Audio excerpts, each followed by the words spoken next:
আমি সর্বরিদির কাছে আসবো, তার আগে আমি একটু কৌস্তবের কাছে আসবো। কৌস্তব আইনজীবী কৌস্তব, আমি জানি না যে আইনের কলেজে কি সমস্যা হয়, এবং এটা হয়তো আপনারা আরো ভালো বলতে পারবেন।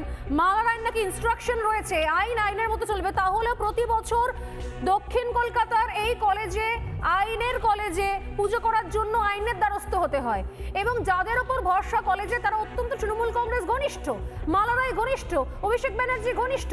যদি দক্ষিণ কলকাতার আইনের কলেজে এই অবস্থা হয়, সরস্বতী পুজো করতে গেলে এরকম অকথ্য ভাষায়, কুরুচিকর ভাষায় গালিগালাজ শুনতে হয় সাব্বির আলী এবং দাউদ আমান মোল্লাদের কাছ থেকে, এবং চুপ করে বসে মিষ্টি করে হেসে কলেজের অধ্যক্ষা বলেন যে আসলে নির্বাচন তো হচ্ছে না, কি করব বলুন, সকলকে একসঙ্গে চলতে হবে, তাহলে বাকি রাজ্যের অন্যান্য কলেজ স্কুলের কি অবস্থা হতে পারে কৌস্তব?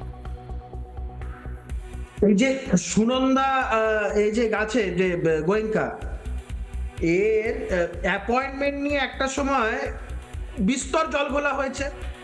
এর অ্যাপ্রোপ্রিয়েট এলিজিবিলিটি না থাকা সত্ত্বেও শুধুমাত্র শাসক দল ঘনিষ্ঠ হওয়ার কারণে এই অধ্যক্ষ পদে বসে আছে, এবং সমস্ত তৃণমূলের শাসক দলের নেতাদের, সমস্ত কেষ্টমিষ্টদের অত্যন্ত ঘনিষ্ঠ হওয়ার কারণে তার এত দাপট, এবং যাবতীয় কলেজের বহু ধরনের তার বিরুদ্ধে অভিযোগ আছে, ছাত্রছাত্রীদের জিজ্ঞাসা করলে বোঝা যাবে। এবং এই যে ছাত্রছাত্রীরা যে আজকে তাদের কনসার্নের কথা বলছে, ঠিকই তো, যে এক্স স্টুডেন্টরা প্রিমাইসেসে আসলে এর আগে অতীতেও তো একগাদা ঘটনা দেখা গেছে যেখানে তাদের হাজারো সমস্যার সম্মুখীন হতে হয়েছে।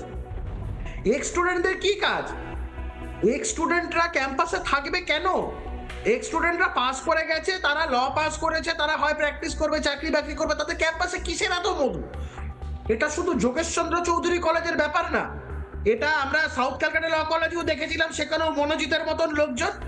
এই সমস্ত কলেজের এই বিভিন্ন অধ্যক্ষ বলো বা বিভিন্ন সরকারি দলের বিভিন্ন ঘনিষ্ঠ হয়ে যাওয়ার ফলে বিভিন্ন প্রফেসর, অ্যাসোসিয়েট প্রফেসর যারা যারা রয়েছেন, বা যারা হচ্ছে গিয়ে যারা সমস্ত নন টিচিং স্টাফের যারা রয়েছেন, সবাই মিলে একটা দুর্নীতির আখড়া করে রেখেছে।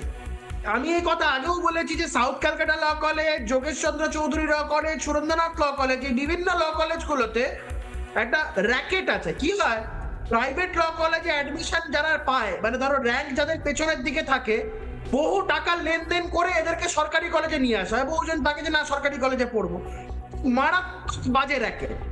তো এই সমস্ত জায়গা থেকে একটা ভালো টাকার একটা লেনদেনের ব্যাপার আছে। তারপরে কলেজের তো বিভিন্ন এই সমস্ত বিষয়গুলো লেগে আছে, সেখানে এক্স স্টুডেন্টদের, এই কলেজের অ্যাসোসিয়েট প্রফেসর, তারপরে টিচিং, নন টিচিং স্টাফ, সমস্ত এদের যে একটা র্যাকেট, একটা ভয়ঙ্কর। শুধুমাত্র দুর্নীতির র্যাকেট নয়, আমি বলবো ব্যভিচারের র্যাকেট, স্বেচ্ছাচারিতার র্যাকেট, অনাচারের র্যাকেট, যা তা চলে ওখানে। এরা মহিলাদেরকে কমিউনিটি মনে করে, মহিলাদেরকে এই ভাষায় কেউ কি করে থ্রেট দিতে পারে যে তোকে 150 টাকা বেশি দেব?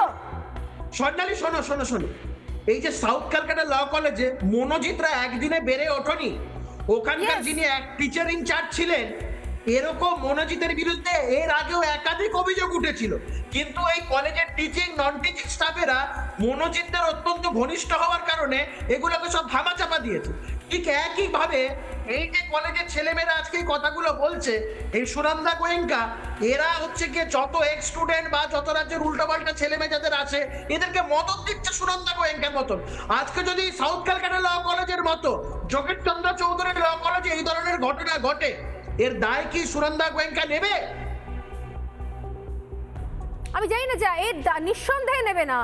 নানা ধরনের কন্টেন্ট দেখার জন্য লাইক করুন, শেয়ার করুন আমাদের ফেসবুক পেজ, সাবস্ক্রাইব করুন আমাদের ইউটিউব চ্যানেল, পাশাপাশি অন্যান্য ব্রেকিং নিউজের জন্য অবশ্যই চোখ রাখুন রিপাবলিক বাংলায়।